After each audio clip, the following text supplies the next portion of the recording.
मित्रांनो, तुमच्या आधार कार्डला कोणता मोबाईल नंबर लिंक आहे हे कसं पता करायचं? तर बघा, भरपूरसे दिवस तुमचे आधार कार्ड अपडेट करण्याला तुम्हाला झाले असेल, परंतु तुम्ही आधार कार्डच्या संदर्भातील कोणतेही काम तुम्ही करायला जात असाल आणि ओटीपी जात असेल आणि तुम्हाला मालूम नसेल की कोणत्या नंबरवरती आपला ओटीपी गेला, हे तुम्ही तुमच्या स्मार्टफोनच्या माध्यमातून चेक करू शकता.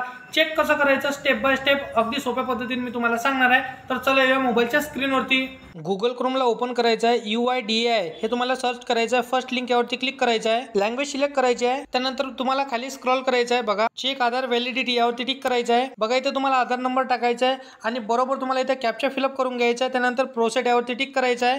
ओटीपी येईल तर ओटीपी तुम्हाला तिथे टाकून घ्यायचा आहे. तर बघू शकता तुमच्या आधार कार्डला जो मोबाईल नंबर लिंक असेल त्याचे लास्ट वाले 3 अंक तुम्हाला इथं पाहायला मिळणार आहे. बघू शकता इथं दाखवत आहे आणि कुठल्या स्टेट मधलं तुमचं आधार कार्ड असणार आहे ते देखील तुम्हाला इथं पाहायला मिळणार आहे. यस तुम्हाला इथं पाहायला मिळणार आहे. तर अशा पद्धतीची माहिती आहे. व्हिडिओ आवडला असेल तर व्हिडिओला लाईक करा. तुमच्या मित्रमैत्रिणींना व्हिडिओ नक्की शेअर करा आणि असेच कामाची व्हिडिओ जर का डेली पाहायचे असेल तर चॅनलला सबस्क्राइब करून साईडला दिलेल्या बेल नोटिफिकेशनला नक्की प्रेस करून ठेवा, जेणेकरून अशीच महत्त्वपूर्ण व्हिडिओची नोटिफिकेशन डेली तुम्हाला भेटत राहतील मित्रांनो. तर मित्रांनो, चला येऊया नेक्स्ट व्हिडिओमध्ये.